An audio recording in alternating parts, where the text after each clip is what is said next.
கடகம் ராசி நேயர்களே, நீங்கள் விதியின் சோதனையும் மீண்டும் மீண்டும் உடைந்த நம்பிக்கைகளும் உங்களுக்கு ஏற்படுத்தியிருந்திருக்கலாம். கடகம் ராசிக்கு 9ஆம் வீடு என்பது பாக்கியஸ்தானம் மற்றும் தர்மஸ்தானம் ஆகும். இதன் அதிபதி குரு பகவான். உங்கள் ஜாதகத்துல குரு தசை பலவீனமாக நடக்கும் போதோ அல்லது கோச்சாரத்தில் ஒரு மறைவு ஸ்தானத்துல இருக்கும்போதோ உங்கள் நம்பிக்கைகள் மீண்டும் மீண்டும் சோதிக்கப்படும். நீங்கள் ஒருவரை முழுமையா நம்பி பொறுப்புகளை ஒப்படைப்பீங்க. ஆனா அவங்க அதை தவறா பயன்படுத்துவாங்க. ஒரு முறை ஏமாந்த பின்னும் மீண்டும் வாய்ப்பு தரும் போது அங்கேயும் ஏமாற்றமே மிஞ்சும் உங்களுக்கு. இந்த தொடர் சோதனைகள் உங்களுக்கு மனிதர்கள் மீதான நம்பிக்கையை இழக்க செய்து விட்டிருக்கலாம். இது உங்களின் விதியின் கணக்கு என்பதால் யாரையும் மிக எளிதா நம்பக்கூடாது என்ற பாடத்தை பிரபஞ்சம் உங்களுக்கு கற்று தந்திருந்திருக்கும். அதாவது நீங்கள் உங்கள் கோச்சாரத்தில் ஒரு மறைவு ஸ்தானத்தில் இருக்கும்போது தான் உங்கள் நம்பிக்கைகள்லாம் மீண்டும் மீண்டுமே சோதிக்கப்பட்டிருந்திருக்கும். ஏன்னா நீங்கள் ஒரு முழுமையாக நம்பிட்டா பொறுப்புகளை ஒப்படைப்பீங்க. ஆனால் அவங்க அதை தவறாக பயன்படுத்தி இருந்திருப்பாங்க. ஒரு முறை ஏமாந்த பின்னும் மீண்டும் மீண்டும் வாய்ப்பு தரும்போது அங்கேயும் ஏமாற்றமே தான் உங்களுக்கு மிஞ்சிருக்கும். யாரையும் மிக எளிதாக நம்பக்கூடாதுங்கிற பாடத்தை பிரபஞ்சம் உங்களுக்கு கற்று தந்திருந்திருக்கும். ரகசிய ஸ்தானமும் வீட்டிற்குள் உருவான ரகசிய கூட்டாளிகளும் உங்களுக்கு அதிகமாகவே இருந்திருப்பாங்க. உங்கள் ராசிக்கு 8ஆம் வீடு ரகசியங்களை குறிக்கும். அதே போல் 4ஆம் வீட்டில் பாப கிரகங்களின் ஆதிக்கம் இருக்கும்போது ஒரே வீட்டிற்குள் வாழும் குடும்ப உறுப்பினர்களுக்கிடையே 2 அல்லது 3 பிரிவுகள் உருவாகும். உங்களுக்கு தெரியாம சில முடிவுகள் எடுக்கப்பட்டிருந்திருக்கும். அல்லது உங்களுக்கு எதிராக வீட்டில் உள்ள சிலரை கைகோர்த்து கொண்டு ரகசிய கூட்டாளிகளை அமைப்பாங்க. குடும்ப விவகாரங்கள்ல உங்களிடமிருந்து வரைத்து தங்களுக்குள்ளேயே பேசி முடிவெடுப்பது உங்களுக்கு பெரிய மனவேதனையை தந்திருக்கும். வீட்டிற்குள்ள நிலவும் அரசியல் உங்களை நிம்மதியாகவே வாழ விடாமல் தடுத்திருந்திருக்கும். அதாவது உங்களை ஒரே வீட்டிற்குள்ள நீங்கள் வாழும் குடும்பமே உங்கள்கிட்ட 2 அல்லது 3 பிரிவாகவே உருவாக்கி இருந்திருப்பாங்க. உங்களுக்கு தெரியாமல் சில முடிவுகளை எடுக்கிறதும் உங்களுக்கு எதிராக வீட்டில் உள்ள சிலரை கைகோர்த்து கொண்டு ரகசிய கூட்டாளியை அமைப்பாங்க. இந்த மாதிரி வீட்டுக்குள்ளே நிலவுற இந்த அரசியல் உங்களை நிம்மதியாகவே வாழ விடாமல் தவிக்கவும் செஞ்சிருந்திருக்கும். காலச்சக்கர பதிவுகளும் நீண்ட நாள் மனக்கசப்புகளும் உங்களுக்கு ஏற்படுத்தியிருந்திருக்கும். சந்திரன் நீர் ராசி என்பதால் ஒரு முறை மனசுல பதியும் கசப்பான உணர்வுகள் எளிதில் மறையாது. அது அப்படியே தான் உறைந்து போய்விடும். ஜோதிட ரீதியாக சனியின் பார்வை உங்கள் ராசி மீதோ அல்லது சந்திரன் மீதோ பதியும் போது, அதாவது புனர்பூசம் மனதில் ஏற்படும் கசப்புணர்வு பல மாதங்கள் அல்லது வருடங்கள் நீடிக்கும். எதிரே இருப்பவர் மன்னிப்பு கேட்டாலும் உங்களால் பழையபடி அவர்களிடம் பழக முடியாது. இந்த நீண்ட நாள் மனக்கசப்பு உங்கள் உடலிலும் மனசிலையும் எதிர்மறை ஆற்றலை உருவாக்கி தூக்கமின்மை மற்றும் அஜீரண கோளாறுகளை தரும். மன்னித்து கடந்து போவதே இதற்கான ஒரே ஜோதிட பரிகாரமாகவே அமையப் போகிறது. அதாவது உங்களோட மனசுல பதிகிற கசப்பான உணர்வு எளிதிலே மறைந்திருக்காது. அது அப்படியே உறைந்து போய்விட்டிருந்திருக்கும். அதனாலவே மனசுல ஏற்பட்ட கசப்புணர்வு பல மாதங்கள் அல்லது வருடங்கள் நீடித்திருந்திருக்கும். உங்களுக்கு இந்த நீண்ட நாள் மனக்கசப்பு உங்கள் உடலிலும் மனசிலையும் எதிர்மறை ஆற்றலை உருவாக்கி தூக்கமின்மை மற்றும் அஜீரண கோளாறுகளை தந்திருந்திருக்கும்.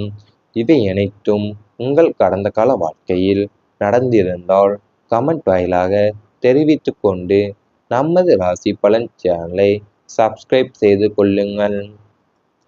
இனி வரப்போகும் நாட்களில் உங்களுக்கு நல்லதே தான் நடக்கப் போகிறது.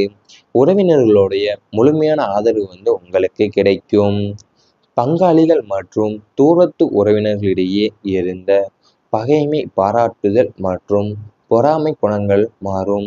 உங்களை சுற்றியுள்ள உறவினர்கள் உங்களுடைய நல்ல குணத்தை புரிந்து கொண்டு உங்களுக்கு ஆதரவாக செயல்பட தொடங்குவாங்க. குடும்ப விசேஷங்கள்ல மற்றும் சுப காரியங்கள்ல உங்களுக்கு முதலிடம் கொடுத்து மதிப்பாங்க. உங்கள் வளர்ச்சிக்கு முட்டுக்கட்டையாக இருந்தவங்க இனி உங்களை நாடி உதவி கேட்கும் அளவிற்கு சூழ்நிலை உங்களுக்கு சாதகமாகவே மாறப்போகுது. அதாவது உங்க பங்காளிகள் மற்றும் தூரத்தினரில் இருந்த பகைமையை பாராட்டுதல் மற்றும் பொறாமை குணங்கள் எல்லாமே மாறப்போகின்றது. அது மட்டும் இல்லாம உங்களை சுற்றி இருந்த உறவினர்கள் உங்களுடைய நல்ல குணத்தை புரிந்து கொண்டு உங்களை ஆதரவா செயல்பட தொடங்குவாங்க. உங்க வளர்ச்சிக்கு முட்டுக்கட்டையா இருந்தவங்க இனி உங்களை நாடி உதவி கேட்கிற அளவுக்கு சூழ்நிலை உங்களுக்கு சாதகமா மாறும். குடும்ப ஒற்றுமையோட பலம் அதிகரிக்கும். குடும்பத்துல உள்ள அனைவருமே ஒரு தாயின் பிள்ளைகளைப் போல ஒற்றுமையா செயல்படும் காலம் உங்களுக்கு இதுவே ஆகும். கூட்டு குடும்பமாக இருப்பவங்களுக்கு இருந்த சிறு சிறு மனஸ்தாபங்கள் நீங்கி ஒட்டுமொத்த குடும்பமே ஒரு நேர்கோட்டுல பயணிக்கும். பிரிந்திருந்த குடும்பங்கள் மீண்டும் ஒன்று சேருவதற்கான வாய்ப்பு கைகூடி வரும். குடும்பத்தில் எடுக்கும் எந்த ஒரு முக்கிய முடிவுமே அனைவரின் சம்மத்துடனும் மகிழ்ச்சியுடனுமே எடுக்கப்பட போகிறது. அதாவது இனி உங்க குடும்பத்துல அனைவருமே ஒரு தாயின் பிள்ளை போலத்தான் ஒற்றுமையா செயல்பட போறீங்க. கூட்டு குடும்பமா இருப்பவங்களுக்குள்ள இருந்த சிறு சிறு மனஸ்தாபங்களை நீங்கி ஒட்டுமொத்தமான குடும்பமும் நேர்கோட்டிலேயே அமைய போகிறது. குடும்பத்துல எடுக்கிற எந்த ஒரு முக்கிய முடிவுமே அனைவரோட சமத்துடனும் மகிழ்ச்சியுடனேயுமே எடுக்கப்படும். ஆன்மீக ஈடுபாடும் ஆத்மார்த்த தேடலுமே உங்களுக்கு அதிகமா இருக்க போகுது. 9ஆம் வீடான பாக்கியம் மற்றும் தர்மஸ்தானம் வெளிப்படைவதால் உங்களின் கவனம் லொலியாக வாழ்க்கையிலிருந்து ஆன்மீக பக்கமாக திரும்பும். குலதெய்வ கோவிலுக்கு சென்று நேர்த்தி கடன்களை செலுத்துவீங்க. மகான்களோட தரிசனம், ஆன்மீக பெரியோர்களின் ஆசிகள் மற்றும் தீட்சை போன்றவை கிடைக்கப் பெறும். ஆன்மீக பயணங்கள் புண்ணிய ஸ்தல யாத்திரைகள் மேற்கொள்வதன் மூலம் உங்கள் ஆன்மா தூய்மை அடைவதை உணர்வீங்க. தன தர்மங்கள் செய்வதில் ஈடுபாடு உங்களுக்கு நிறையவே கைகூடி வரப்போகுது. அது உங்களுடைய கவனம் நுழைக்கி வாழ்க்கையிலிருந்து ஆன்மீக பக்கமாகவே திரும்ப போகுது. நீங்க குலதெய்வ கோவில்களுக்கு சென்று நேர்த்தி கடன்கள்ல ஆன்மீக பெரியோர்களை அது மகான்கள் தரிசனமும் ஆன்மீக பெரியவர்களோட ஆசையும் உங்களுக்கு தீட்சை போன்றவை கிடைக்க போகுது. அது ஆன்மீக பயணங்கள் மேற்கொள்வதன் மூலம் உங்கள் ஆன்மா தூய்மை அடைவதை நீங்க உணரப் போகிறீங்க. தான தர்மங்கள் செய்வதில் ஈடுபாடு உங்களுக்கு கைகூடி கூடும்.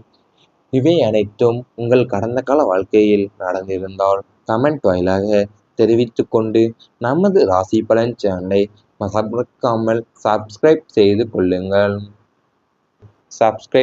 கொள்ளுங்கள். இனி வரப்போகும் நாட்களில் உங்களுக்கு நல்லதே தான் நடக்கப் போகிறது. உறவினர்களுடைய முழுமையான ஆதரவு உங்களுக்கு கிடைக்கும். பங்காளிகள் மற்றும் தூரத்து உறவினர்களிடையே இருந்த பகைமை பாராட்டுதல் மற்றும் பொறாமை குணங்கள் மாறும். உங்களை சுற்றியுள்ள உறவினர்கள் உங்களுடைய நல்ல குணத்தை புரிந்து கொண்டு உங்களுக்கு ஆதரவா செயல்பட தொடங்குவாங்க. குடும்ப விசேஷங்கள்ல மற்றும் சுப காரியங்கள்ல உங்களுக்கு முதலிடம் கொடுத்து மதிப்பாங்க.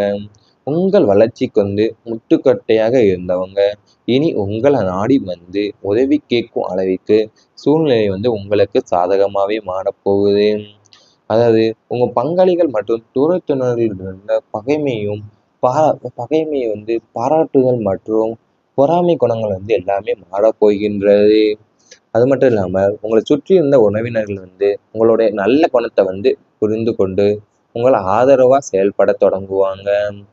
உங்க வளர்ச்சிக்கு முட்டுக்கட்டையா இருந்தவங்க இனி உங்களை நாடி உதவி கேட்கிற அளவுக்கு சூழ்நிலை உங்களுக்கு சாதகமா மாறும். குடும்ப ஒற்றுமையோட பலம் அதிகரிக்கும். குடும்பத்துல உள்ள அனைவருமே ஒரு தாயின் பிள்ளைகளைப் போல ஒற்றுமையா செயல்படும் காலம் உங்களுக்கு இதுவே ஆகும். கூட்டு குடும்பமாக இருப்பவங்களுக்கு இருந்த சிறு சிறு மனஸ்தாபங்கள் நீங்கி ஒட்டுமொத்த குடும்பமே ஒரு நேர்கோட்டுல பயணிக்கும்.